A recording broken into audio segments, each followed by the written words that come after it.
Hello, hello, hello. We carry on with Queen. And today it's kind of magic. Their 12th studio album from 2nd of June 1986. Funny thing is, 1986 was a good year, and June was good because we had Peter Gabriel. So this Invisible Touch. Invisible Touch on the Wikipedia page says it's 6th of June, and 6th of June's a Friday. And in those days, albums were released on a Monday, and the Monday was the 2nd of June.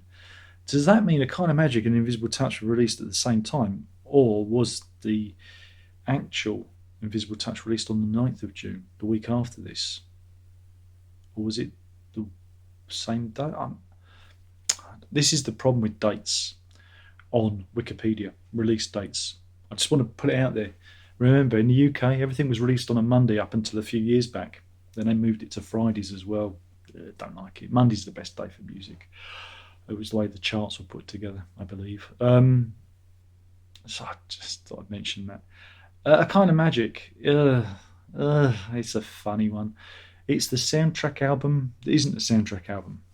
At this time, Queen were riding high on the success of their appearance at Live Aid in 1985, and their media profile was high. They released One Vision in the same year of 1985, November, and One Vision was kind of a reflection on the Live Aid experience, and it opens this album. Only gets to number 7 in the chart though. Really? But after that, the band embark on doing another soundtrack album. This time it's for Highlander, directed by Russell Mackay. Fantastic film. Love it. One of my favourites again. What is it with Queen doing the soundtracks to my favourite films? It's a strange coincidence. But despite what you may have found on eBay or whatever, there was never an official soundtrack to Highlander. Never happened. And so we got this. And it's a shame because there are some incidental bits, orchestral music, and who was it? Who was it? Did the Michael Kamen did some of the orchestral arrangements for Highlander. Funny enough, I saw Michael Kamen. He was on the David Boy Gilmour acoustic concerts at the Royal Festival Hall, and he died not that long after that. Funny enough, well, it ain't funny, but it's just how it happened. I've got off the topic. Yeah, so One Vision opens the album, and it's a corker. I like One Vision, and the video is quite good. And if you watch the making of, that's a good one as well, because I think doesn't during the making of, John Deacon goes on holiday, and they go, "Where's John?" It's on holiday. I like that song a lot. It was also used in the film Iron Eagle, a film which no one talks about. It's one of those 80s movies that had been long forgotten. I think it was about was it a precursor to Top Gun? And Lou Gossett Jr.'s in it. Love me some Lou Gossett Jr. I don't know if it was I don't think it was a popular film. I never saw it. I don't think I've ever seen it. I shouldn't say that because it might have been on one Saturday afternoon. Um, but yeah, Iron Eagle, the precursor to Top Gun. That's followed by Kind of Magic, which again we're into the songs. Again, the rest of the songs off this album are Highlander songs. They feature to some extent um, in the film. A Kind of Magic, or a stripped down version of A Kind of Magic, is the play out music to the film. Yeah, it's great. I love it. And it's got a great bass line to it. It's got one of those great bass lines going. It's a Roger Taylor track. The video is quite well known. I think again Russell Mackay directed the video to it. It has lots of animated elements to it, which again at the time looked amazing. Now not so much because special effects have moved on. But at the time it was like wow. It was before Roger Rabbit. Who Framed Roger Rabbit. So it was like, yeah, this is really cool stuff, and had a very unique artistic style, and the way that they did it looked kind of ghostly. It was it was good. I remember it was played on, I don't know if it was the Chart Show or the Tube. It might have been either one of those. And I remember just sitting and watching the premiere of that video and being excited. My friend Warren had taped it, and I rushed around to his house on the Saturday, and we watched it again a few times on VHS. Now you can just play it on YouTube whenever you want. This is what I mean about music not being, as essential. It's just that you had to do it. And then for me, the album goes down the toilet. 1 Year of Love, Pain is So Close to Pleasure, and Friends Will Be Friends. Those three songs, I just knew. Don't like them. 1 Year of Love is a John Deacon song, and the other two are Mercury Deacon compositions. But I think, again, Deacon was quite instrumental in the recording of the 1 Year of Love. I think he had something to do with the arrangement of it. So yeah, it's Mercury and Deacon working together, and yeah, they do these kind of sappy, soul-y kind of songs. I just don't like them. I just don't like them. I think, again, if they hadn't been bunched together like that, if they'd have been spread around the album, I might be able to tolerate them a bit better. But because it's three songs, like, again, this is stylistically, it's not they're bad songs, it's just the style of those kind of songs I don't enjoy. I'm more of a rocker, so so I'm like, turn over, quick, turn over. And if we turn over, the first track on the B-side is Who Wants to Live Forever. Everyone, a little tear starts to form in our eyes. We think of Heather growing older, and so I'm getting upset thinking about it now. And old Connor McLeod, saying, "Oh, Heather, it pains me." And then you got this music in the background and the DX7 synthesizer, playing that refrain, and the Scottish Highlands.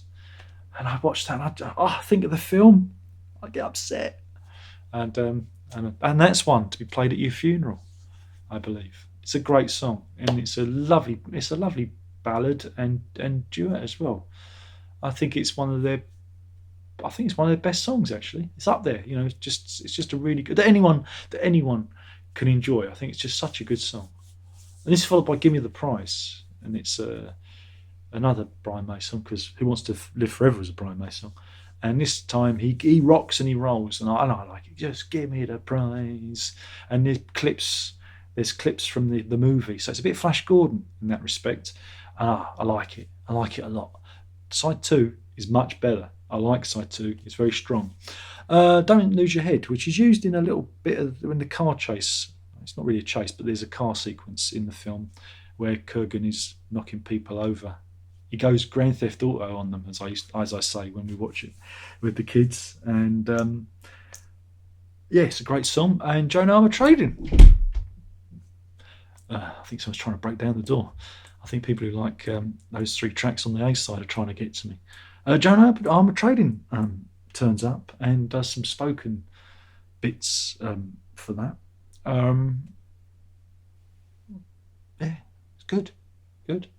And the album's rounded off by Princes of the Universe, which is another great theme. It wasn't released in the UK, but there's a lovely video, a great video where they're fighting, and Mercury gets to fight with Christophe Lambert, and that's good fun.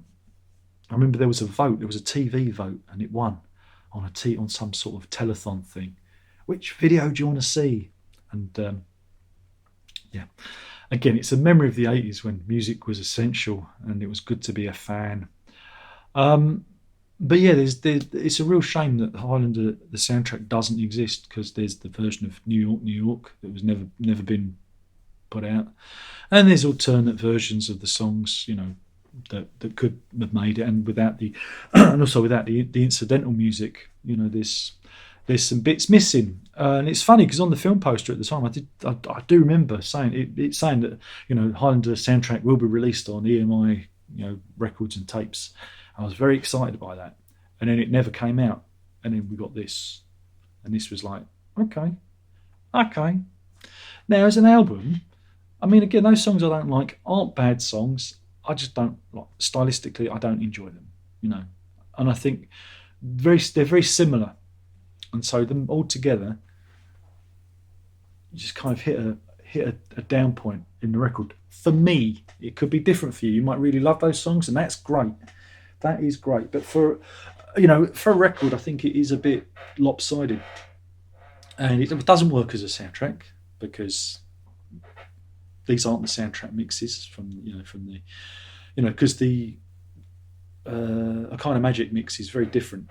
The single mix or the album mix is very different to the film mix. It's longer and it's more open. It's not as it's not the same, obviously. So it's not really a soundtrack album, and as an album, I think again it's a little bit lopsided. At the time, I was keen for it because it had been, crikey, 2 years between albums, 84 to 86. And that was, back then, that was a long time between records because the bands used to have albums out every year. So I was very keen for it to come out. And yeah, that was it. And then it was good because I used to, CD player, I'd got this one first on CD. It was, I think, one of those ones where I didn't get it on cassette, I got it on CD and I skipped. And it had extra track as well. There was an extra mix, I believe. What was the extra mix? A kind of magic, a kind of magic, which is an extended version. Friends Will Be Friends with Friends, extended version, and Forever, which is a piano track of Who Wants to Live Forever. Those were the bonus tracks if you had the CD. So yeah, that was the thing back in the old days. CDs, sometimes you used to get bonus tracks and extra bits that you couldn't get on cassette and tape, and that was to get you to buy the CD. It was very clever, wasn't it? But yeah, I used to skip those. Just skip it. Just skip the tracks I didn't like. So it was a very short album for me. So let's have a look at the record. The artwork features the stuff from the animations from the Mokai video. I don't know. I've never been a big fan of it. I liked it in the video, but I thought it just looked a bit pony. I don't know. I've never liked the album sleeve, but it does chime in with the video, so so maybe it's good in that. Maybe I'm wrong. I'm always wrong.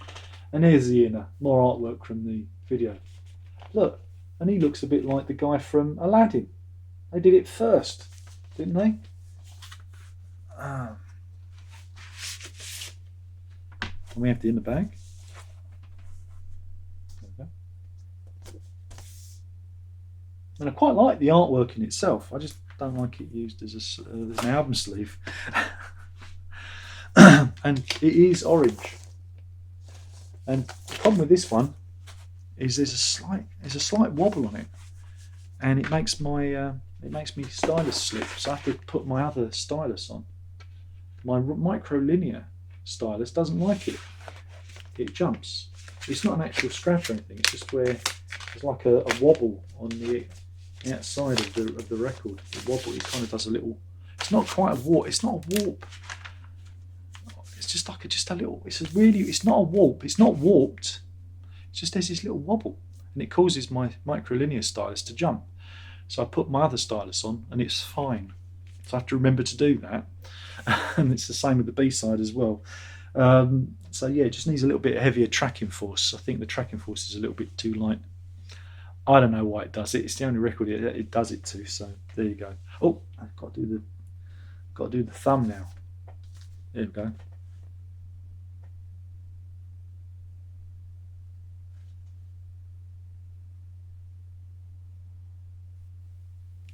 Is that all right? Yeah, that'll do.